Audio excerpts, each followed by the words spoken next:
Hello there, welcome to the first part of my video review for the CT Special Forces series. These are a series of 2D side-scrolling shooting games made mainly for the Game Boy Advance. While all the installments in the series closely resemble the hit Metal Slug games, the game still has a different feel to it than the Metal Slug series. You'll see why this is, as well as find out more about these games in my video review for the CT Special Forces series. Now, the game started with CT Special Forces, which was released for both the PlayStation 1 and the Game Boy Advance.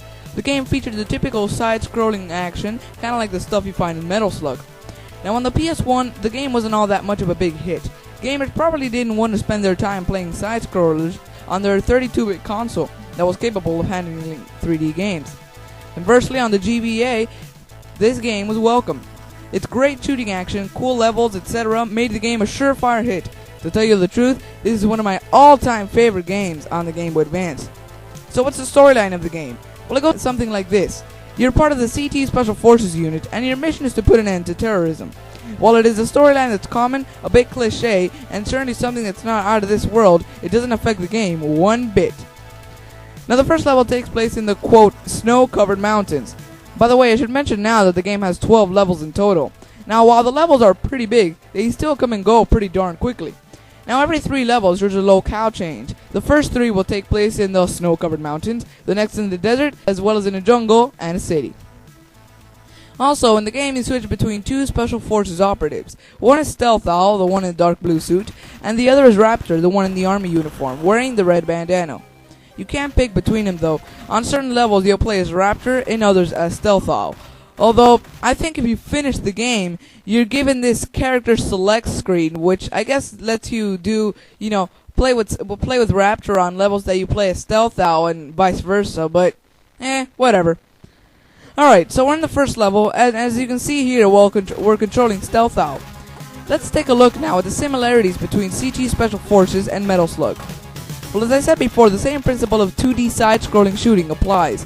You also get several different weapons like a machine gun, rocket launcher, flamethrower, grenade, etc., much like in Metal Slug. So it can be said that the same core gameplay can be found here, but there are differences. For one thing, the game doesn't go as fast as Metal Slug.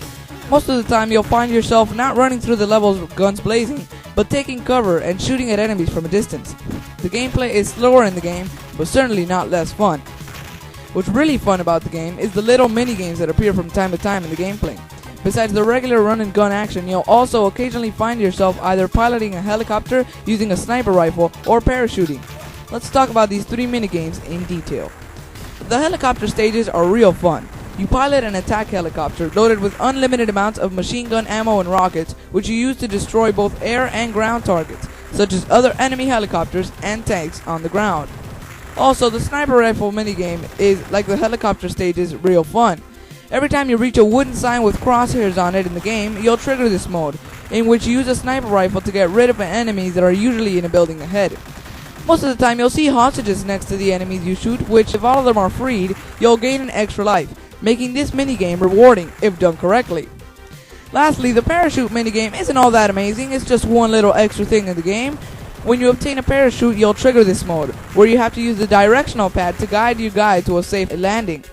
2 indicators must be in a green colored zone in their bars to be able to open your parachute. If you open it too soon or too late, you'll lose a life. Not a hard thing to do, but you might have to do it a second or third time the first time you have to do it. What's really good about these minigames is that they don't mess up the gameplay. They actually make it even better, enhancing it and allowing you to take a break from the shooting action. The controls in the game are just great. They fit just right with the action and are comfortable to use. But if there's one thing that's really good about the game, it's definitely the music. The theme that you hear at the beginning of the game is just awesome, and the in-game music is like what you would expect from a friggin' movie. I literally recorded the main menu music and uploaded it to my file hosting server just to keep it, because it's that good. Just listen.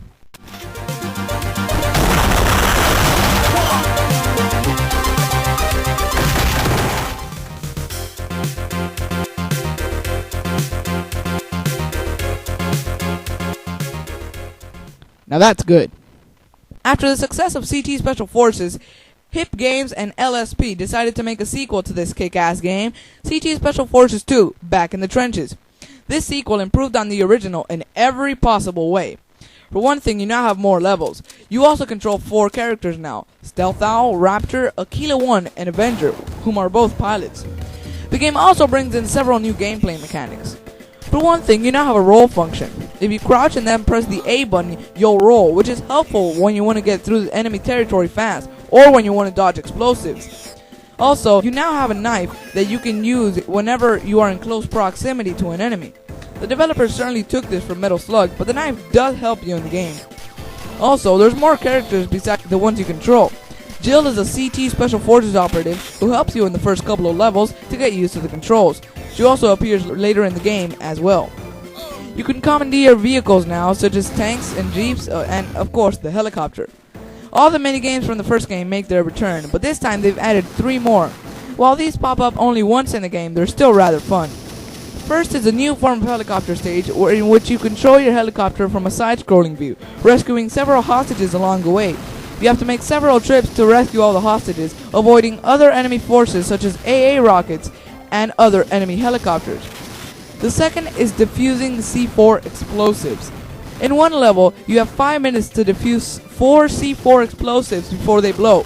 This is a really hard part of the game, and you'll probably have to try again a couple of times. But it's nevertheless a nice addition to the gameplay and makes the level a bit tougher and more intricate. The third also has to deal with C4 explosives, but this time you're not defusing them, you're placing them. The tables are turned and you have to go around the level, searching the places where to set the C4 explosives. Cool, huh? So, it can be said that the sequel was 10 times better than the original. All in all, both games are good 2D side-scrollers and are definitely worth having in your GBA collection. But the series didn't end there. There were other games that were made featuring the CT Special Forces. While I haven't played all of them myself, I'll tell you what I can about them. First up is Special Forces Nemesis Strike. Now, from what I understand, this is a 3D shooting game incarnation of the CT Special Forces series. You must bring down the Nemesis Network, as you play as characters Stealth Owl and Raptor, which are also found in the CT Special Forces series on the Game Boy Advance. In terms of is it good or not, I wouldn't know what to say since I haven't played it myself, but it seems to have gotten mixed reviews, with GameSpot giving it a 5 and IGN a 7. Then is CT Special Forces 3 Bioterror. Now, to tell you the truth, this is where I just got lost. I mean, from what I understand, this is the European release of the 3rd installment in the CT Special Forces series. I say this because on IGN, the screenshots for CT Special Forces 3 Navy Ops, which seems to be the 3rd installment of the CT Special Forces series as well, are the exact same ones for this game. Don't you just hate problems between continental release dates? Anyway, since I haven't played the entire game, I can't say much about it. However, if you tune into part 2 of my CT Special Forces series review though, I'll tell you all about it.